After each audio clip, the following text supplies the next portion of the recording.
Buenas tardes a todos, bienvenidos a la clase 2 del repaso de Derecho Mercantil, específicamente títulos de crédito. Hoy vamos a hablar sobre aspectos específicos de los títulos de crédito.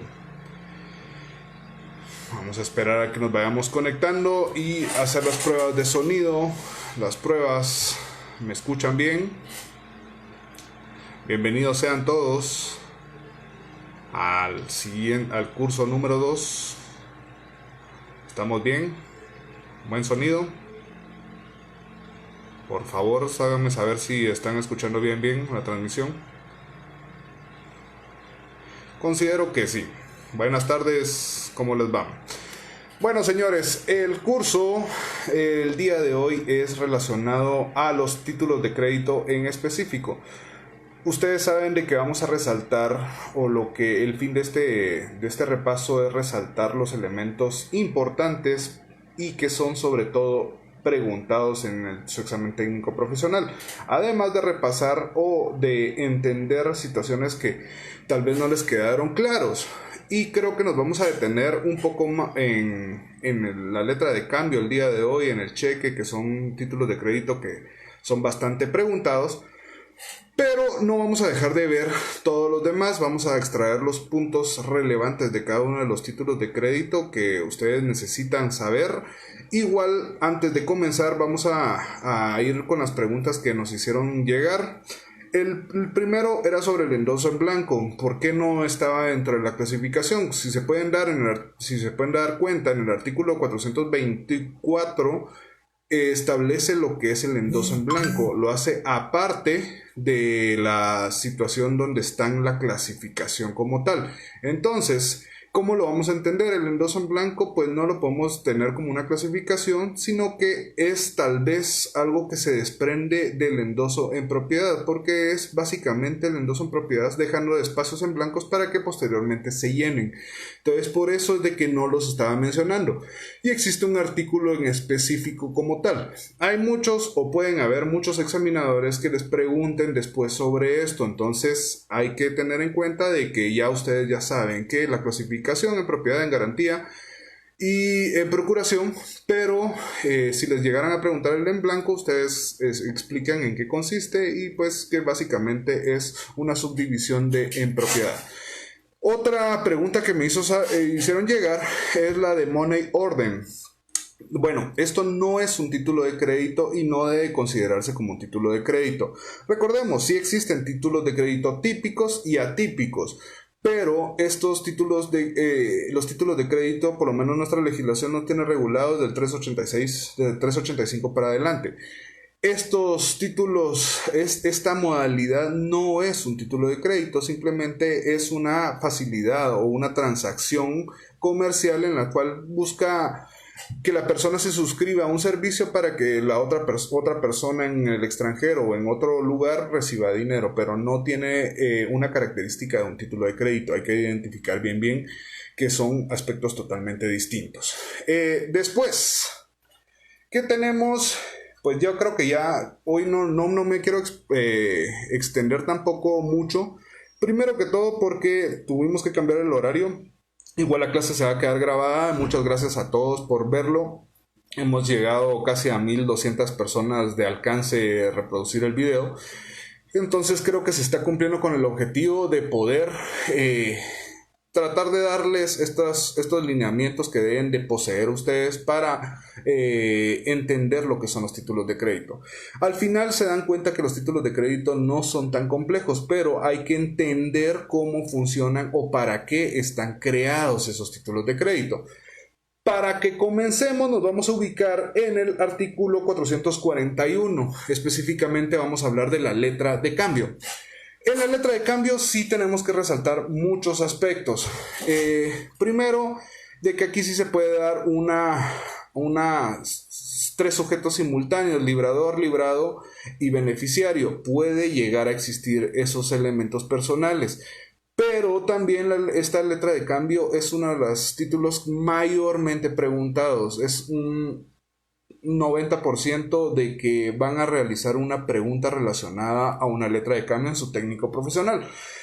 Y también es uno de los títulos que sirve como base. ¿Por qué como base? Porque este título, si lo llegamos a entender en cuanto a su aceptación y a sus formas de vencimiento, vamos a llegar a entender en realidad cómo se utilizan los demás títulos de crédito. Algo que me ahogué. Algo que tenemos que resaltar de los tres sujetos es el librador. Recordemos que es el que crea el título de crédito, el librado el que se obliga y el beneficiario el que va a cobrar dicho título de crédito. Puede que exista aquí un cuarto sujeto y eso puede ser una pregunta complicada tal vez de un técnico profesional, pero ¿cuál sería el cuarto sujeto que puede aparecer en la relación de una letra de cambio? Pues ustedes consideren que el cuarto sujeto puede ser el avalista. ¿Por qué? Porque es una obligación en dinero. Mientras exista obligaciones de dinero, va a existir un aval. Entonces eso tenemos que tenerlo en cuenta. Siempre que haya dinero va a haber o puede existir un avalista, la figura del aval. Ya entendimos que era la figura del aval, era garantizar en todo o en parte la obligación contenida en el título de crédito. Entonces eso es lo necesario para entender. Ya entendimos que hay tres sujetos. ¿Cómo se va a librar? Recordemos de que cuando les hablé de los sujetos de los títulos de crédito, hablamos también de las formas, las confusiones.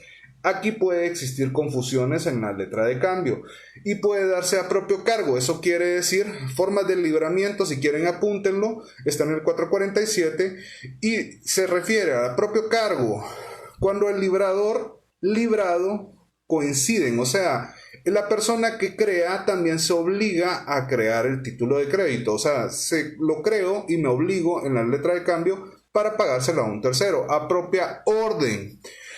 Cuando el librador y el beneficiario coinciden, o sea, yo lo creo, pero también yo se lo voy a dar a otra persona para que éste posteriormente me pague a mí y a cargo de un tercero, que es la relación común. Es del sujeto que la crea, se lo transfiere a otra persona que va a ser el obligado y el beneficiario va a ser un sujeto tercero, una persona que va a cobrar, ¿ya?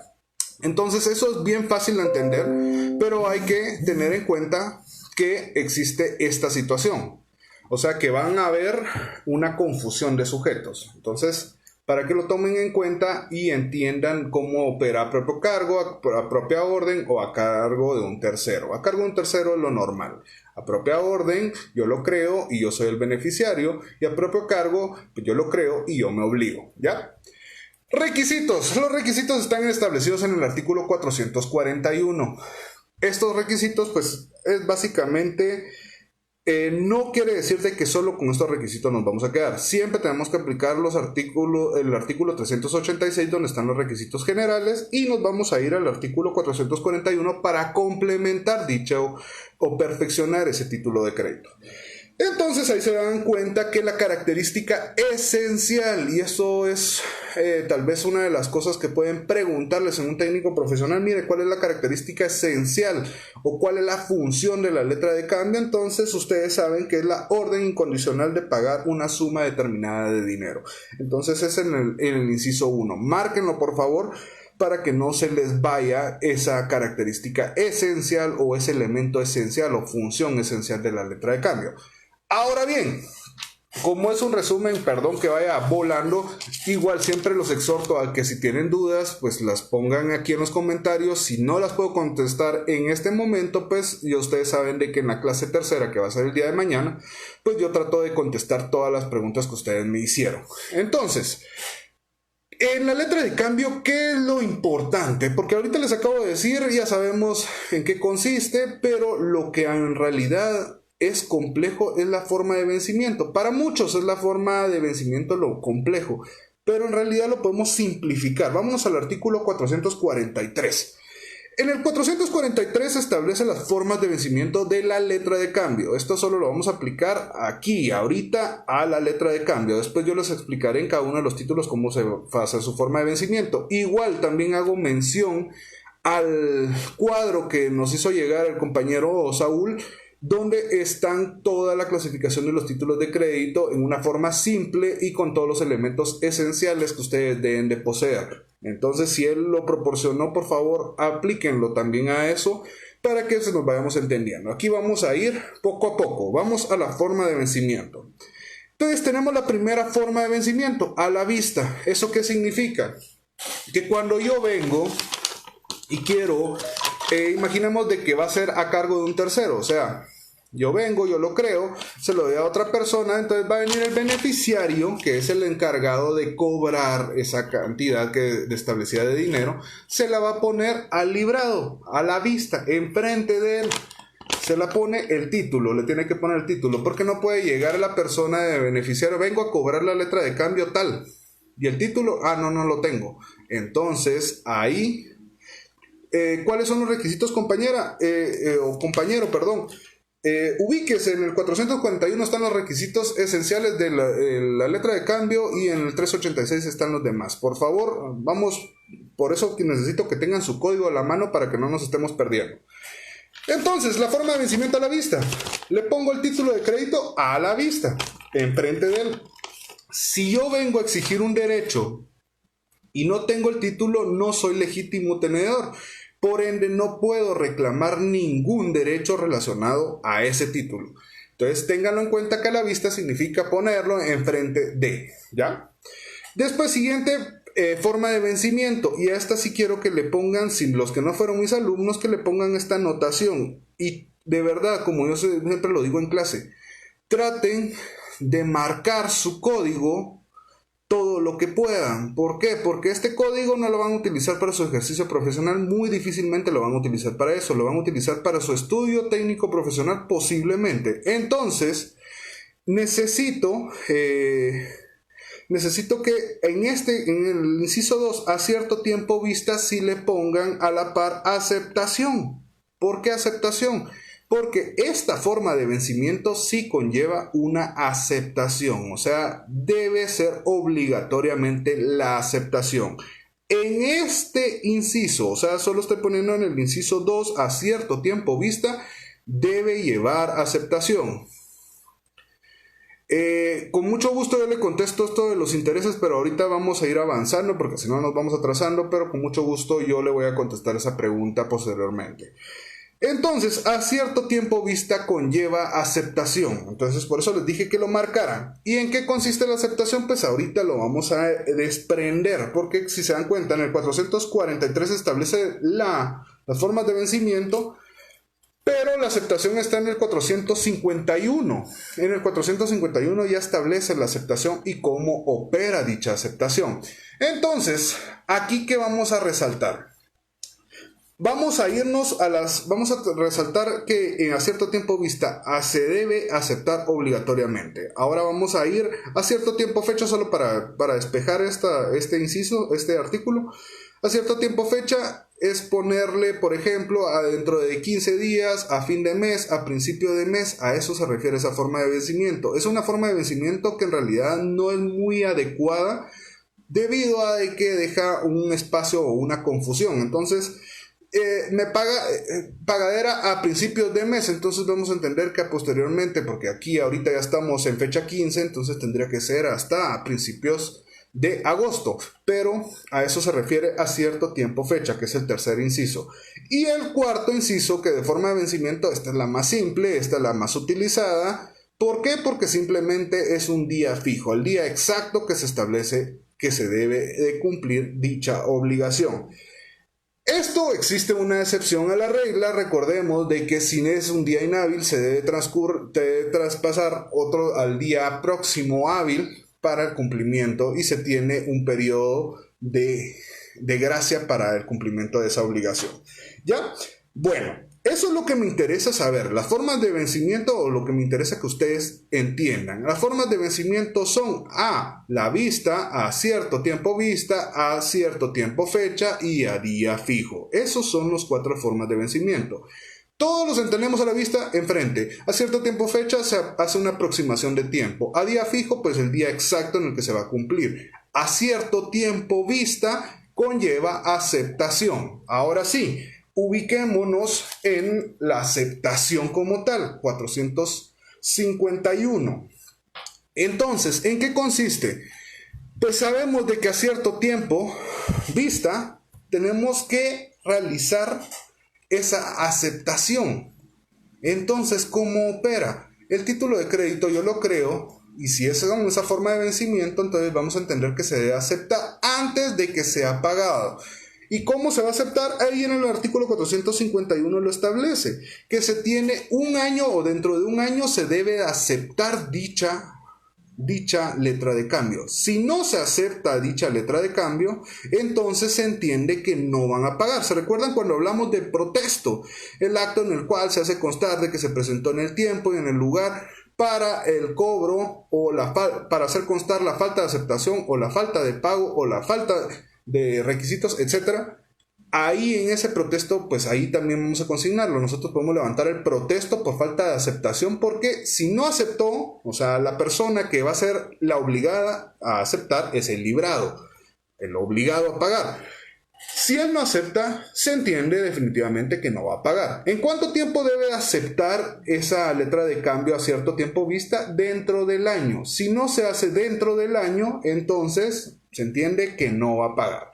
Eso es bastante simple en realidad, pero es confuso para ustedes. Primero tienen que identificar las 4 formas de vencimiento y entender que a cierto tiempo vista la única que conlleva aceptación, la única. Porque las demás sí puede ser potestativo, según lo que establece el artículo 452. Pero potestativo significa que es a opción de ¿quién? El que crea la letra de cambio. Entonces, si esta persona considera que, pues, imaginemos que es a día fijo, vamos a venir y vamos a crear la letra de cambio a día fijo con aceptación, entonces ahí él está utilizando ese derecho de que se acepte. Entonces tiene que ser, si es a día fijo, imaginemos de que va a ser de aquí al 15 de julio del año 2021, pues tendría que hacerse antes la aceptación dentro del año, o sea, tiene este año para hacerlo y fijemos de que podríamos hacerlo en el mes de enero del próximo año, podrían aceptarse, pero eso es potestativo. En cambio, si yo creo la letra de cambio, vamos a imaginar de que yo soy el librador, o sea, el creador y el beneficiario, o sea, yo lo creo y digo que va a ser a cierto tiempo vista, ustedes entienden de que sí existe una aceptación. Entonces, después de esa aceptación, pues se debe presentar nuevamente para su pago, ¿ya? Ahí en el artículo 451 es bastante claro y es lo que debemos de entender en realidad de cómo opera. No nos tenemos que hacer bolas ay, ¿cuáles llevan aceptación? Sabemos que a cierto tiempo vista es la única que lleva la aceptación obligatoria. Después, las demás formas de vencimiento es optativa, potestativa, no es obligatoria, ¿ya? Entonces, eso es lo que tenemos que ver y resaltar de las formas de vencimiento. Y tal vez eso es algo bastante simple, pero si no se explica o si no se entiende, ustedes van a creer que las letras de cambio todas son necesarias, deben de ser aceptadas. Y no, señores. Igual que con la cuestión del protesto. El protesto también es potestativo. O sea, yo puedo determinar si lo realizo o no. O sea, como librador, como creador. ¿Por qué como creador? Porque como soy el dios de los títulos de crédito, yo impongo las reglas que van a regir mi título de crédito. Entonces, si yo pongo libre de protesto, significa no debe protestarse. Si se incumple la obligación, ya de una vez vamos a proceder a una acción procesal, ¿ya? Porque estoy exonerando a la persona de que proteste. Pero si no pongo nada y el título por su naturaleza establece de que debe de protestarse, entonces ya sabemos cómo proceder. Imaginemos, letra de cambio a cierto tiempo vista y no se aceptó. Entonces, ¿qué es lo que se proceden a hacer ustedes? Si a ustedes lo contratan como abogado para la otra contraparte, la persona que es beneficiaria y no la aceptaron, entonces usted debería de realizar un protesto para hacer constar que no se aceptó en el tiempo, se presentó en el lugar adecuado y no se pagó o no se aceptó. Entonces ahí se hace constar ese documento. Es bastante simple, pero es para que ustedes entiendan. Esas son las 4 formas de vencimiento y les van a preguntar en un técnico profesional sobre eso. Mire, ¿cuáles son las formas de vencimiento de la letra de cambio? A cierto tiempo vista. ¿Esa cuál es? Entonces ustedes es la que conlleva aceptación según y ya hacen esa explicación que les acabo de dar. Y mire, ¿y todas las letras de cambio deben de ser aceptadas? No, solo en forma de vencimiento a cierto tiempo visto. A menos de que el librador imponga de que se deben de aceptar en otra forma de vencimiento. Entonces, eso es bastante importante. Señores, la aceptación es bien simple y vamos a ver en los títulos de crédito de que sí existen otros títulos de crédito donde se deben de aceptar. Pero la mayoría no está libre de aceptación, simplemente son a la vista o a día fijo. No existe esa modalidad de aceptación. ¿Estamos? Si tienen dudas de la aceptación, por favor pónganlas acá en comentarios. Si no lo contesto, de todos modos yo voy a profundizar tal vez sobre ese aspecto. Bueno, después, ¿qué tenemos? La forma de la aceptación puede ser parcial también. O sea, ¿a qué nos referimos con esa aceptación parcial? Que imaginemos que la cantidad es de 1000 quetzales de la obligación que debe pagar el librado, pero el librado dice sí, pero ¿saben qué? Yo le voy a pagar, acepto, pero 500 quetzales. Entonces está aceptando de forma parcial, ¿ya? Entonces esos son los tipos de aceptación, puede ser total o parcial, ¿ya? Entonces entendamos bien en qué consiste y todo esto está obviamente regulado en nuestro Código de Comercio. En el artículo 453 está el lugar de presentación.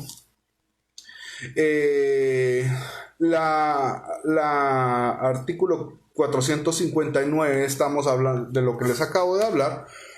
Y después nos vamos al artículo 400, después está el pago, el 463, y cómo se va relacionado al pago de la letra de cambio, que es lo mismo. Si no hay una falta, imaginemos que es a día fijo y no se pagó, entonces vamos a proceder a protestarlo. ¿Por qué? ¿Cuál va a ser el protesto? ¿Por falta de aceptación o por falta de pago? Obviamente, si es a día fijo, no se debe aceptar, entonces nos vamos directamente al protesto por falta de pago. Y ahí establecemos de qué nos presentamos, pero ¿cómo se hace la manifestación de sí? Definitivamente, recordemos, muy buena pregunta, María Guadalupe Ávila. Es necesario que esa aceptación se haga dentro del mismo título, o sea, se acepte la obligación en el mismo título. ¿Por qué? Porque si no tenemos la aceptación en el título, no es válida. Entonces, o si se hace en hoja independiente, debemos de adjuntar esa aceptación. Pero siempre es dentro del mismo. Eso va en base a lo que expliqué en las generalidades. Toda actuación que va relacionada a la letra de cambio, a los títulos de crédito, debe de hacerse dentro del mismo título. No puede hacerse aparte. Si se hace aparte, se debe de poner una grapita, el chicle, el moco, lo que ustedes quieran, pero ahí tiene que ir pegado ese título, esa aceptación. Igual que el aval, si no hay espacio para el aval, entonces debe hacerse en hoja independiente, pero debe estar adjunta al título. ¿Estamos? Entonces, en el protesto, aquí establece el protesto del artículo 469. ¿Por qué hago mención del protesto? Porque yo les di una generalidad de lo que era el mismo protesto, ¿ya? De lo que está en el aspecto general. Pero aquí en esto viene a complementar ese artículo del protesto que hablamos en la clase 1. Y aquí sí tenemos, por ejemplo, en el artículo 480 tenemos los requisitos del mismo protesto. Pero ¿requisitos para quién? Para el notario. Porque recordemos, o por lo menos entendamos de que el protesto se puede hacer de 3 formas. Y yo les hice mención de que puede hacerse por el sello bancario de la cajera, estableciendo de que no posee fondos. Ya imaginemos un cheque en específico, la cámara de compensación, o puede hacerse también en acta notarial, donde ustedes como futuros notarios van a realizar ese documento. Con mucho gusto, estamos a la orden. Entonces, aquí en el artículo 480 está más o menos la estructura que debe llevar ese protesto. Recordemos que el protesto es un acta notarial, entonces por ende debe cumplir los requisitos de las actas notariales, ¿verdad? Es a requerimiento, no puedo llegar yo de notario de estar sentado y a la hora de constatarme, estar sentado en la agencia bancaria y de constatar de que existe una persona que no le pagaron, yo le digo, mire, yo voy a hacer el protesto. No, si no me requieren no lo puedo hacer, ¿verdad? Entonces ahí estamos para que entendamos cómo opera ese protesto, y aquí en este protesto manifiesta los dos aspectos: la falta de aceptación y la falta de pago. Obviamente, si es a cierto tiempo vista, y perdón que lo mencione tantas veces, pero cuando se menciona muchas veces algo, pues algo se les queda. Entonces, cuando se hace a cierto tiempo vista, lleva aceptación. Si no se acepta, no se paga, no se hacen dos protestos. Simplemente se hace uno y es por falta de aceptación. ¿Por qué? Porque obligatoriamente si no se aceptó, no se va a pagar. Así de sencillo.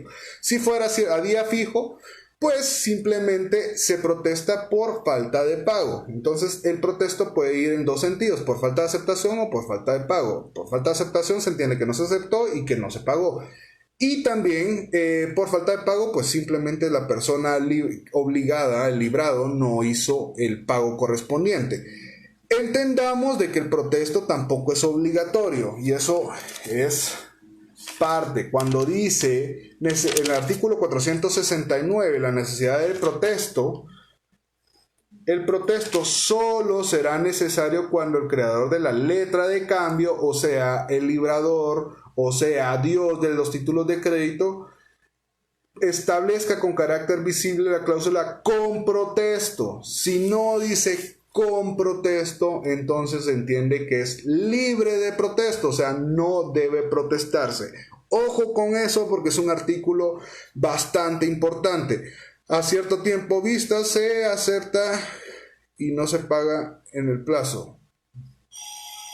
A cierto tiempo vista sí se debe aceptar y debe hacerse dentro del año. Si está fuera del año, entonces ya no hay tiempo para aceptarse y se entiende que no se realizó esa situación.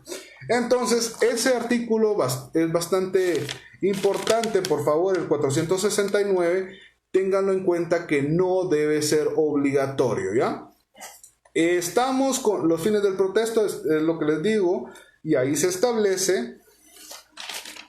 Después nos vamos al pagaré, porque estamos viendo aspectos básicos que debemos de manejar. No vamos a profundizarnos en artículo con artículo como cuando se da la cátedra de títulos de crédito, que a mí me encanta, y muchos de mis exalumnos que aquí están presentes, no sé, tal vez no les quedó claro, o tal vez solo están aquí chuteando,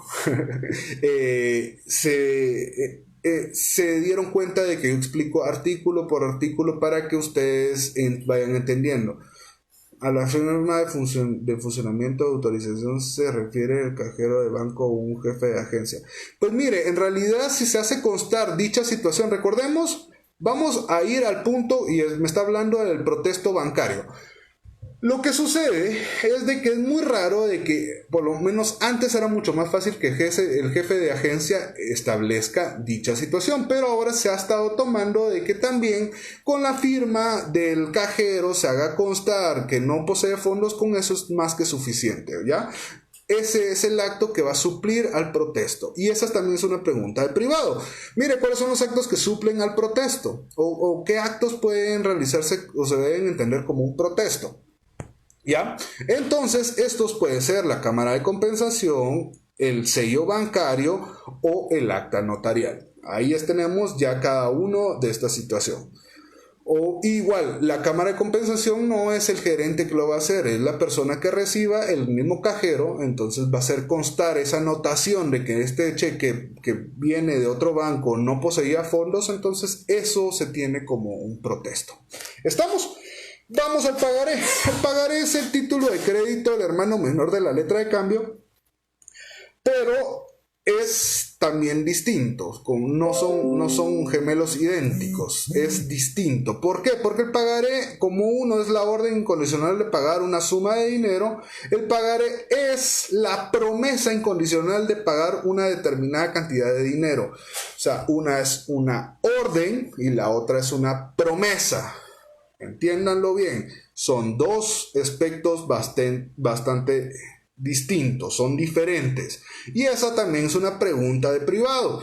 A la hora de que usted está realizando el técnico profesional, le preguntan, bueno, ¿cuál es la diferencia entre una letra de cambio y un pagaré? Pues la diferencia esencial, diría yo, porque hay miles de diferencias, pero la esencial es de que una es una orden y la otra es una promesa de pagar una suma de dinero. Entonces a eso va enfocado, una promesa, el pagaré, yo me comprometo a pagar la cantidad, etcétera, ¿verdad? Si se dan cuenta, el pagaré está establecido en el artículo 490 al 493.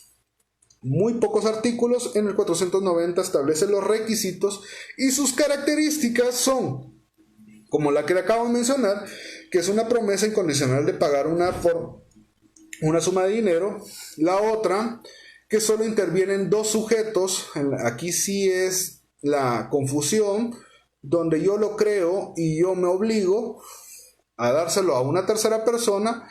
Y puede realizarse también, pueden existir aquí amortizaciones. Eso es en realidad el pagaré, es bastante simple, no es preguntado por lo mismo de la limitación de los artículos, pero lo que les preguntan es la diferencia de que es una promesa, ¿ya? Entonces, teniendo en cuenta eso, se dan cuenta de los intereses, después está la obligación del creador y después vamos al cheque, otro título que casi... me atrevo a decir de que la gran mayoría lo conoce, sabe cómo opera, pero también ya a la hora de que exista una defraudación o no hay un pago, también ya no saben cómo operar. También hay que resaltar aspectos importantes como el cobro, la vigencia del mismo cheque, porque mucha gente confunde dicha situación. Igual vamos a hablar también una pincelada del tipo penal, que es estafa mediante cheque, que no es como suena, no es que solo hay un cheque sin fondos y ya eso se encuadró como una estafa. No, señores, hay que adecuar y hay que explicar que existe ese ánimo de perjudicar a la persona y que no se dio por un error o por simplemente no tener los fondos, sino que esta persona creó ese cheque específicamente para defraudar en su patrimonio. Eso diría relacionado lo que es el cheque. El cheque.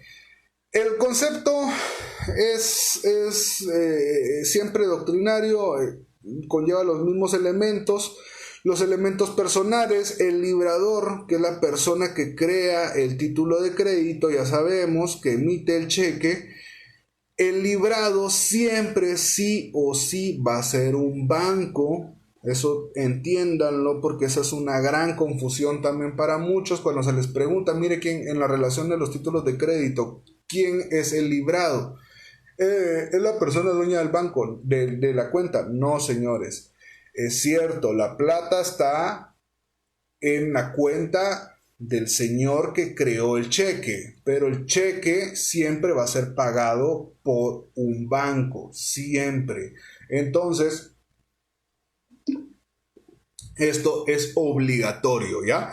O sea, siempre va a ser un banco, no va a ser la persona dueña el que va a ser el obligado, ¿ya? Por la misma naturaleza del cheque. El cheque, yo no puedo crear un documento cualquiera y decir que es un cheque.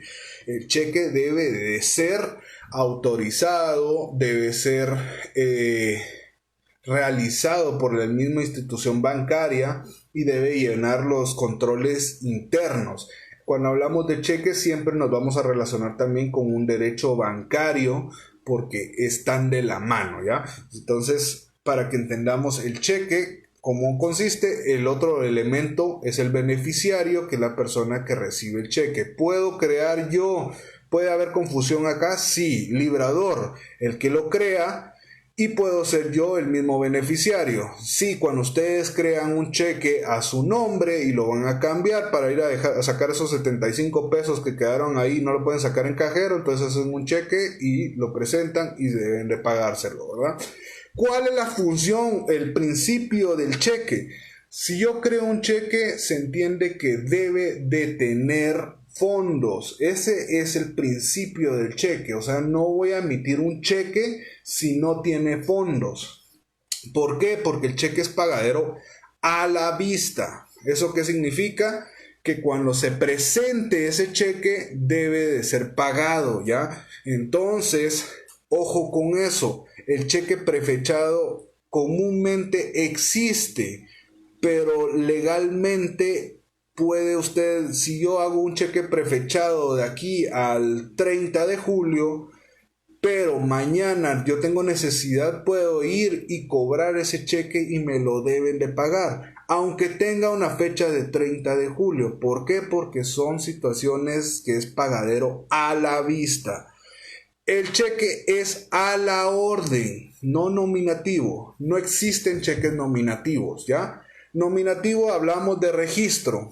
Sí, es cierto, existe un registro en el mismo banco de la cuenta, pero no es nominativo. Ahí el mismo artículo lo establece en el artículo... ¿Cuál es?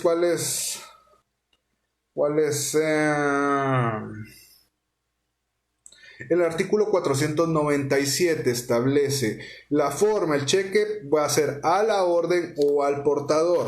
A la orden, a nombre de una persona en específico, o al portador. Persona, no solo se pone al portador y esta persona puede hacer derecho de cobrar ese cheque. ¿A quién? ¿A quién se lo cobra? Al librado. El librado es el banco. ¿Ya? Ahí vamos entendiendo cómo va operando. Entonces, características que podemos resaltar. El banco siempre va a ser el librado. El tenedor del cheque puede limitar su negociabilidad. O sea, yo también como librador puedo limitar esa negociabilidad. O sea, quiero decir de que única y exclusivamente cuando le pongo no negociable, solo una persona lo puede cobrar. Hay unas modalidades que ahorita vamos a ver para que entendamos que también pueden limitar esa circulación del cheque. También siempre va a ser pagadero a la vista. Esa es la característica esencial del cheque. ¿Cuánto tiempo tengo para presentar el cheque? Pues para cobrar el cheque, según lo que establece nuestra legislación, se tienen 15 días, artículo 502. Establecemos que 15 días es el tiempo de vigencia normal, ordinario del cheque. Después de esos 15 días ya no se tiene esa libertad. O sea, imaginemos que yo hago el cheque prefechado de aquí al 30. Tengo estos 15 días que vienen para que se cobre. Pero si usted viene el 3 de agosto a querer cobrar el cheque y ya no encuentra fondos, ese fue problema suyo. ¿Por qué? Porque en la misma legislación establece el plazo de 15 días. 15 días calendario. Entonces ahí tenemos que tener en cuenta. Exacto, pero ustedes si ya leyeron se dan cuenta que en el artículo 508 establece un plazo extraordinario. Ese plazo extraordinario de cobro es de 6 meses. Pero ojo, este plazo extraordinario de 6 meses, yo en los primeros 15 días tengo sí o sí que tener fondos para que esta persona, el beneficiario, lo venga a cobrar. Pero si el día 5 de agosto ese cheque ya no tiene fondos, ya no es mi obligación. ¿Por qué? Porque yo tengo que dotar de fondos solo 15 días. ¿Puedo revocar ese cheque? Sí, puedo revocarlo dentro del periodo de extraordinario, puedo revocarlo en cualquier momento. O sea, los primeros 15 días tengo que tener justa causa o causa justa. ¿Cuáles son? Hurto o determinar de que se sustrajo o que fue por violencia, etcétera. Ahí puedo venir, o extravío, entonces puedo venir y anular ese cheque. Pero Si no se dan esas dos causas, pues ya existiría una responsabilidad. En cambio, si pasan esos 15 días y yo quiero ir a cobrar el cheque y ya lo revocaron, pues ahí él no tiene que dar una justa causa. Pasan los 15 días, mire, quiero revocar ese cheque y quiero cancelarlo. Una pregunta, ¿qué pasa si ese cheque prefechado, ejemplo, el 30 de julio, pero si cobra mañana, pero no tiene fondos, normalmente los bancos le cobran al librador 100 quetzales? ¿Eso es legal? Bueno, déjeme ir y ahorita entramos. Excelente pregunta, don Abel. Claro, ahí estamos hablando del plazo ordinario y el plazo extraordinario. 15 días ordinario y extraordinario 6 meses. Bueno, ahora lo que me manifiesta el señor Abel es ¿qué pasa? El cheque prefechado sí se da, porque nosotros sabemos perfectamente, yo te voy a dar el cheque, pero lo puedes cobrar hasta principios de mes, porque ahorita está en cero la cuenta. Ahí hay una situación que no es correcta. Como les manifesté, el cheque, su función es poseer fondos. Si no posee fondos, entonces ahí estamos cometiendo un error a la hora de que creamos o perfeccionar ese cheque. Bueno, pero ¿qué pasa? Yo les puse el ejemplo de que yo lo puse para el 30 porque no tengo plata y usted, de necio, va a ir a cobrar ese cheque y le dicen en el banco que no tiene fondos, entonces ahí ya se hizo constar que no posee fondos y sí, ¡pum!, cae el débito en la cuenta de 100 quetzales por rechazo de cheque. ¿Si es legal? Sí es legal. ¿Que es correcto? No, no es correcto. ¿Por qué pasa esto? Porque la superintendencia de bancos, que es encargado de supervisar a los bancos, pues sí sí da esa autorización para que se cobren, o igual ese cobro por manejo de cuenta, que de repente les quitan los últimos 25 pesos que tienen, o algo así, o algo relacionado por cuenta de débito, Hay muchos cobros que ustedes se han dado cuenta de que de repente aparecen, algunos cobran 150, ¿es cierto? En eso ya entra mucho la normativa bancaria, ya la política bancaria, y ahorita también vamos a hablar ya hablando de políticas bancarias, vamos a resaltar algo importante. ¿Sabían ustedes que existe el pago parcial de cheque? Y eso lo tenemos nosotros en el artículo, vamos a ver. En el artículo 504 existe un pago parcial de cheque, en lo cual ustedes vienen y se presentan y imagínense que van a cobrar un cheque de 1000 quetzales, pero en la cuenta hay 950 quetzales, entonces debería de ofrecérselos el cajero. Mire, no tiene los 1000, pero hay 950, ¿los desea tomar? Sí. Usted como beneficiario pues lo haría, pues es preferible perder 50 pesos a perder los 1000, ¿verdad? El prefechado no existe. No, es lo que les estoy diciendo, licenciado Roldán. No es la figura. O sea, nosotros comúnmente decimos el cheque prefechado, pero ese no existe porque el cheque prefechado es un cheque que no puede existir porque son pagaderos a la vista. Entonces, pagadero a la vista es presentarlo en el momento que yo quiera, no tengo que respetar esa fecha, es pagadero a la vista, entonces por ende no existe. Comúnmente, culturalmente se utiliza, pero no es la figura correcta de utilización del cheque. Como les decía también, entonces el pago parcial existe en nuestra legislación contemplado, regulado, establecido, pero ya política bancaria es muy poco probable que se utilice dicho cheque con pago parcial, o que le ofrezcan el pago parcial. Simplemente lo más factible es decirle no tiene fondos y le rechazan. Y ahí es un cobro que realiza el mismo banco por mismo negocio, entendámoslo así, pero ya es prácticamente una política bancaria en la cual ya uno como persona no puede inmersarse más que poner una denuncia a la superintendencia de bancos, que aquí en un año ya le van a contestar.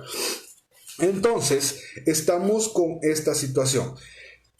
Entonces entendimos el plazo ordinario, 15 días, esos 15 días de proveer de fondos ese cheque. Si pasan los 15 días, pues ya puede revocarlo. Y si en realidad, imaginemos que yo realizo ese cheque y usted lo llega a cobrar el 20 de agosto y todavía tiene fondos, pues se lo van a pagar sin ningún problema. Eso no va a tener ningún problema, ninguna situación en la cual usted va a afectarlo.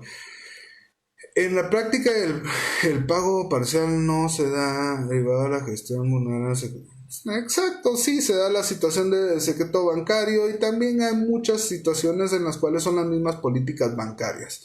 Eso no es algo que no sepamos. Entonces, ahí entendimos cómo se da el pago, cómo se da el pago extraordinario, cómo se va a la revocatoria o cómo se revoca ese cheque, perdón, de cuáles son las causas para revocarlo. Si es una forma dentro de los 15 días, tiene que existir una justificación para revocarlo, pero para el transcurrido el plazo ordinario, pues ya puede hacerlo de cualquier forma. Después tenemos las formas especiales de cheque. Eso quiere decir, se da el pago parcial en la actualidad solo una figura vigente. No, exactamente, así es, exactamente. No es algo que sea vigente, pues. No es algo que se dé, perdón. Entonces, modalidades de cheque especial. El cheque cruzado. El cruce es limitar a una para que solo se pueda cobrar por mediante una institución bancaria. El cruzado especial se pone las dos líneas y se establece el banco, entonces se va a limitar únicamente para que se cobre en ese banco. Después, el cheque con abono a cuenta, pues obliga, no, lo que ahí es limita de que se lo den en efectivo, sino que únicamente sea para depósito, para que se vaya a la cuenta de la persona. Después tenemos el cheque certificado, pues este certifica previamente a que se emitan, certifica que posee fondos, básicamente o muy relacionado con el de caja y con la provisión garantizada, que también el provisión garantizada lo que tiene es de que ya hay formularios donde ya le van haciendo el monto de lo que tiene y usted va emitiendo el cheque para que no haya una confusión. Cheque de caja, usualmente llamado de caja, pero también era de bóveda, que se suscribía o se realizaba en la misma bóveda del banco, ahora o en la caja bancaria. Ese creo que lo entendemos perfectamente. El cheque de viajero, un cheque que ya está un poco utilizado porque existe la figura de la tarjeta de crédito. La tarjeta de crédito pues esta va a reemplazar todas estas situaciones, pero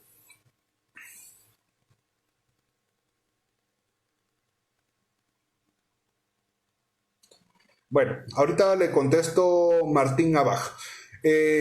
Solo déjeme terminar esto porque si no es que nos vamos atrasando, señores, y tenemos un itinerario ya establecido. El cheque de caja, entonces ya el cheque de viajero es poco utilizado, pero es suscribir o acuerdos que llevan las mismas instituciones bancarias con otras agencias en otros países para que esos cheques puedan circularse o se pueden brindar efectivos sin ningún problema, cosa que se ha sustituido por medio de la tarjeta de crédito.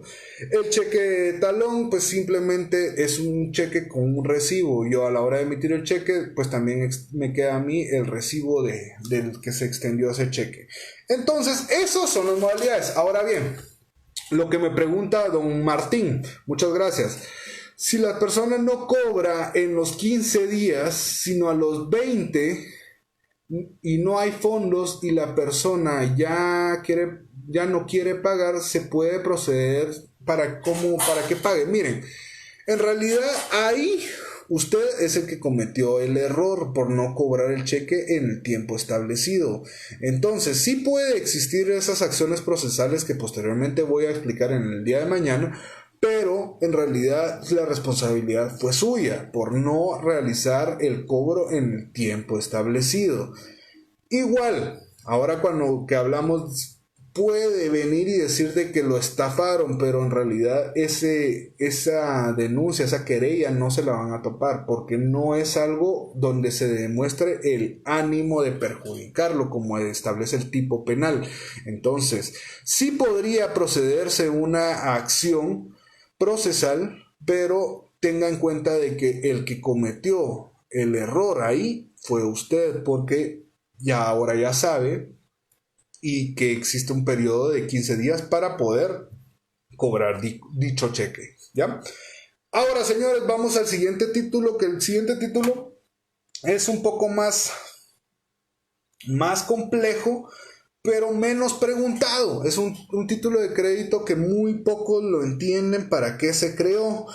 Está en el artículo 544 y yo lo menciono mucho. Muchos de aquí creo que van a ser estudiantes míos de Mercantil 1, entonces yo voy a mencionar en un par de clases siempre el debentur o las obligaciones de sociedad. ¿Eso qué significa? Pues miren, este título se creó o tiene como fin capitalizar a la sociedad. O sea, yo vengo y emito, estafa no procede definitivamente, pero en el debentur yo emito este título valor para, como sociedad anónima, para capitalizarla. Recordemos que las sociedades anónimas pueden venir y perder capital, pero si excedemos del 60% ya es causal de disolución de la sociedad. Entonces ya lleva un procedimiento para iniciar la disolución. Pero si nosotros no queremos caer y no queremos venir y vender o aumentar o disminuir, bueno, en este caso sería disminuir las acciones, pues podemos venir y tratar de capitalizarnos emitiendo estos títulos. Y estoy hablando de capitalizarnos como figura yo como sociedad. Pues mi sociedad está teniendo problemas en liquidez, entonces yo emito estos títulos. ¿Para qué? Porque yo emito estos títulos, ellos lo compran y posteriormente a un cierto tiempo, a una fecha determinada, van a obtener ganancias. Aparte de lo que de lo que obtuvieron, van a obtener esa cantidad.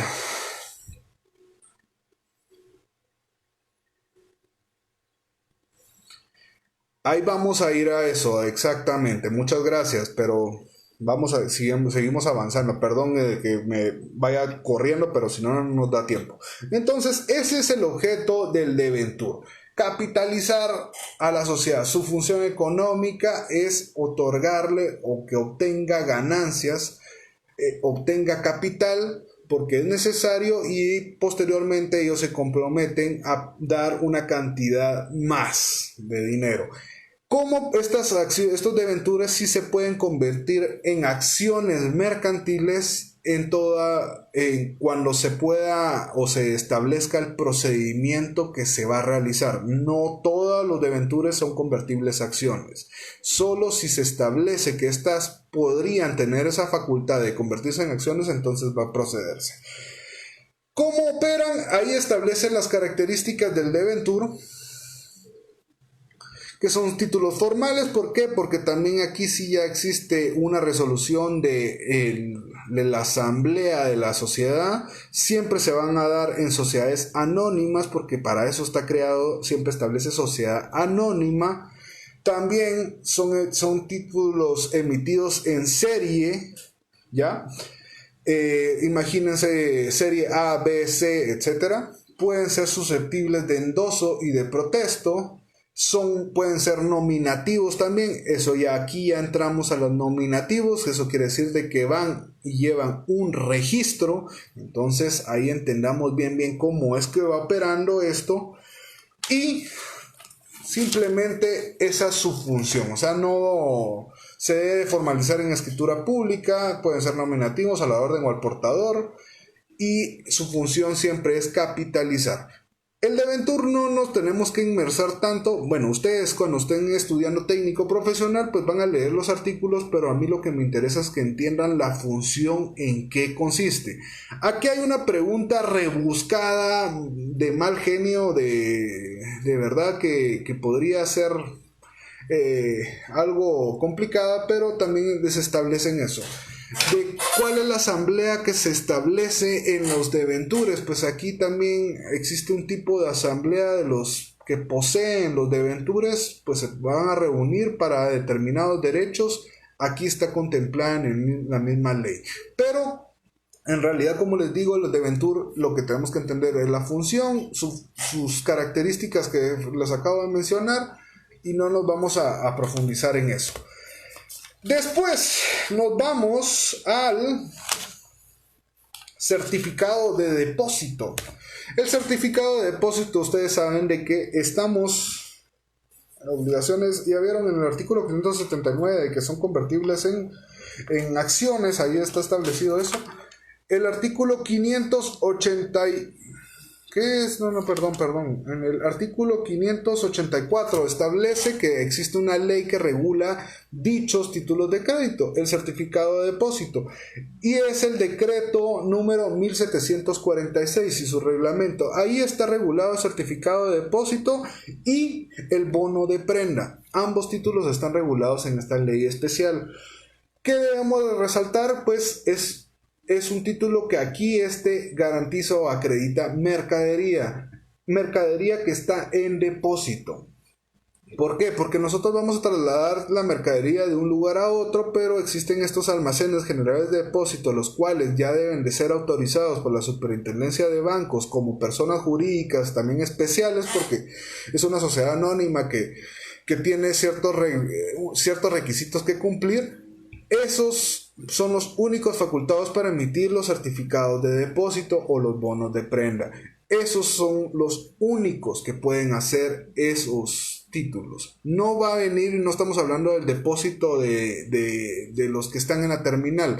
Esos posiblemente son simplemente centros de abastecimiento y no son depósitos como tal, no es un almacén de depósito legalmente autorizado.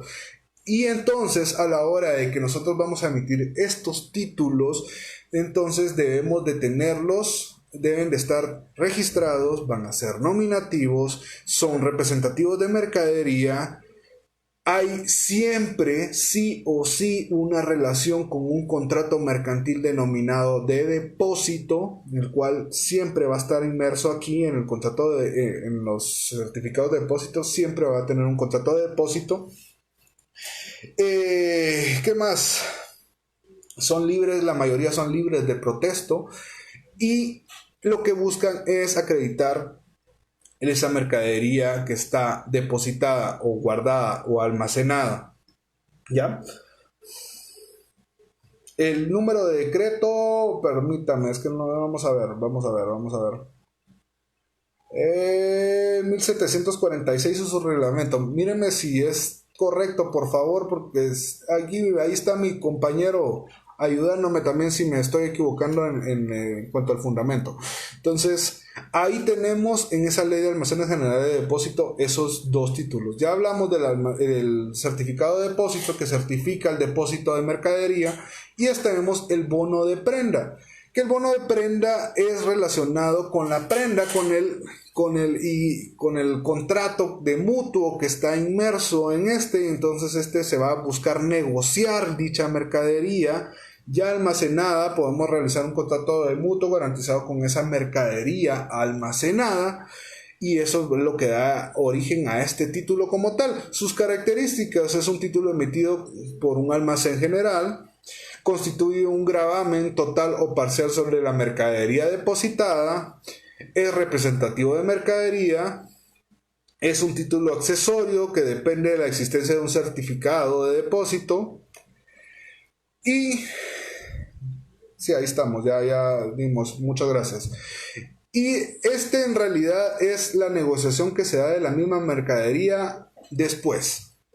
Entonces ahí está mi compañero Saúl Pérez, ahí él me está ayudando con los artículos. Discúlpenle que vaya tan corrido, pero si no, ya ahorita ya no nos estamos acercando a la hora y tampoco quiero extenderme para que tengamos todo lo necesario. Entonces aquí tenemos esos dos títulos que tienen su ley especial, ya vimos los puntos a resaltar, y con esto podemos venir y pasarnos al otro que también complementa, porque la carta de porte y el conocimiento de embarque van de la mano con estos certificados de depósito. ¿Por qué? Porque la carta de porte o el conocimiento de embarque son títulos que representan esa mercadería, pero que van en tránsito del punto A al punto B, de Japón para Guatemala, de Japón para Nueva York, o de Nueva York para Guatemala, México, etc. Si se trasladan en tierra o si se trasladan en barco, va a depender de acuerdo al nombre. Carta de porte. Entonces eso va a referirse siempre a un transporte aéreo, a un transporte terrestre y a un conocimiento de embarque, pues su nombre lo dice claro, embarque, entonces está refiriéndose a mercadería trasladada en un barco. Esos son esos dos títulos, igual sus artículos son bien extensos porque está contemplado o regulado en el artículo 584 al 587. Ah, no, perdón. Es del 588 al 590. Ahí están regulados estos dos títulos que representan eso, esa mercadería en tránsito. No es algo complejo de entenderlo, simplemente sabemos de que esa mercadería se debe trasladar y para que nosotros tengamos esa certeza o esa seguridad de que esa mercadería se traslada, entonces se emite un título donde hace constar de que el transporte tal va a trasladar la mercadería y eso también va a servirnos también en una relación comercial, ya fiscal también puede darse, ¿verdad? Siguiente título que es preguntado y también es bastante simple de entender, pero aquí existe una duda que me hizo un compañero ayer, una pregunta, perdón, que me hizo un compañero ayer, la diferencia entre una factura contable y una factura cambiaria. Pues es bastante simple para que nosotros entendamos que la factura contable es relacionado con contabilidad, con impuestos, con las ventas del establecimiento comercial, y mientras que la factura cambiaria sí tiene una relación comercial, pero esta va enfocada a una compraventa mercantil a plazos o a crédito, no existe cash. Entonces, cuando nosotros emitimos una factura común, pues la emitimos y establecemos en relación a la contabilidad, pues a los impuestos que se deben de marcar. A cambio, la factura cambiaria es un título que va a acreditar esa mercadería o esa compraventa realizada a plazo. Si yo la doy a crédito, si yo pago al contado, pues no puede existir una factura cambiaria. La factura cambiaria es eso, para facilitar, porque recordemos que muchas transacciones mercantiles no tienen esa capacidad económica o necesitan comprar determinada mercadería, pero no tienen el cash ahí, entonces se la dan y para que posteriormente esta sea aceptada y sea pagada. Aquí existe también la figura de la aceptación. Si se dan cuenta en lo que hemos hablado en la clase del día de hoy, hemos hablado de que existen dos títulos en los cuales hemos visto aceptaciones. Primero, en la letra de cambio a cierto tiempo vista, donde vimos la primera que conlleva aceptación. Y en el segundo, que es la factura cambiaria, que también conlleva una aceptación. Esta siempre sí o sí se debe aceptar. Esta es obligatoriamente, no es solo una forma de vencimiento, sino que esta sí se va a dar en forma obligatoria. Características que tenemos de la factura cambiaria: lleva un inmerso un contrato mercantil de compraventa mercantil, ¿ya?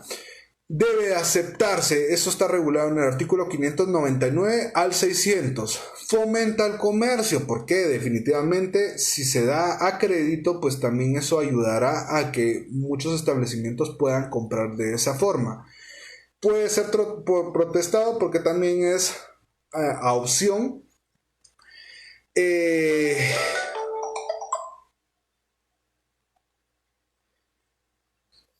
Rayos. Únicamente. Entonces ahí existe confusión entre el librador y existe una confusión entre librador y beneficiario. Perdón, es que ya tengo otra conferencia relacionada a la facultad, entonces por eso fue que se cambió de hora, pero estamos a buena hora. O sea, todavía nos queda un tiempo. Existe confusión entre librador y beneficiario.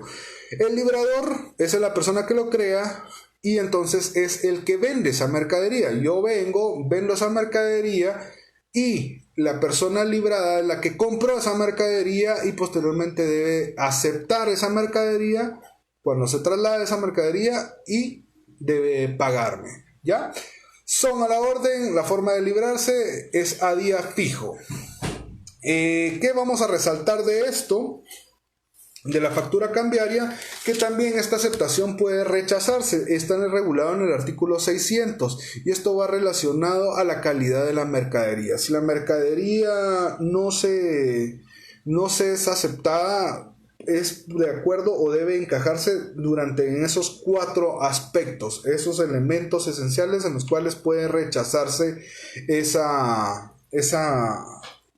factura cambiaria. El plazo de devolución está regulado en el artículo 599 y establece también cómo debe darse. También el envío, eso es importante, como la mercadería se va a enviar. Imaginemos, también se puede dar un objeto como símbolo de dicha transacción comercial. Imaginemos de que yo le vendo 5 tractores de esos gigantescos a tal persona y definitivamente no le puedo dar en ese momento los tractores, entonces le doy la llave. Entonces eso es una entrega simbólica y sí perfecciona la relación comercial. Cuando se acepte dicha factura cambiaria, entonces se tiene que pagar. ¿Ya? Ahí estamos estableciendo eso. La factura cambiaria es bastante simple, con estos elementos que acabamos de resaltar, complementándolo con los artículos que les acabo de mencionar. La forma del protesto está en el artículo 603, pero no es algo que tengamos que resaltar mucho. Ahora bien, para ya ir finalizando esta clase del día de hoy, quiero que entendamos que nos quedan 5 títulos: cédula hipotecaria, vale, bono bancario, certificado fiduciario y, bueno, son 4 títulos: cédula hipotecaria, vale, bono bancario y certificado fiduciario. Estos títulos de crédito no es de que los esté menospreciando y de que no sean válidos. Simplemente estos títulos de crédito son bastante manejables en cuanto a las características del cuadro que el compañero estableció. No necesitamos entrar en una gran discusión porque hay muy pocos artículos y pónganle, por ejemplo, la cédula hipotecaria va relacionado mucho con el derecho bancario, igual el bono bancario, obviamente. El contrato, el certificado fiduciario, lo que tenemos que resaltar sobre todo es que también lleva inmerso un contrato de fideicomiso, que es un contrato mercantil. Y si no existe un contrato de fideicomiso, no puede existir el certificado fiduciario sí o sí, y no puede extenderse el certificado fiduciario, no puede ser mayor el plazo del contrato de fideicomiso. Son cosas bastante elementales, señores. Yo traté de reducir en la medida de lo posible todos los contratos, de simplificarles la idea, las premisas, que entiendan cómo operan, qué es lo que deben de saber. Y estos títulos que les acabo de mencionar, por lo menos saben de que el certificado fiduciario lleva fideicomiso implícito, bono bancario, siempre vamos a la ley bancaria, al vale es básicamente un título bastante simplificado. Cédula hipotecaria pues sí lleva una relación ya civil con la que podemos conexar, pero no es algo complejo. Entonces, señores, espero, si tienen dudas, yo de todos modos siempre las estoy leyendo, siempre las estoy viendo para que podamos culminar la clase el día de mañana, siempre a la misma hora, y podamos entender de lo que estábamos hablando. Fue un gusto, como siempre, tratar de transmitirles el conocimiento. Quedo a sus órdenes y que pasen una feliz tarde.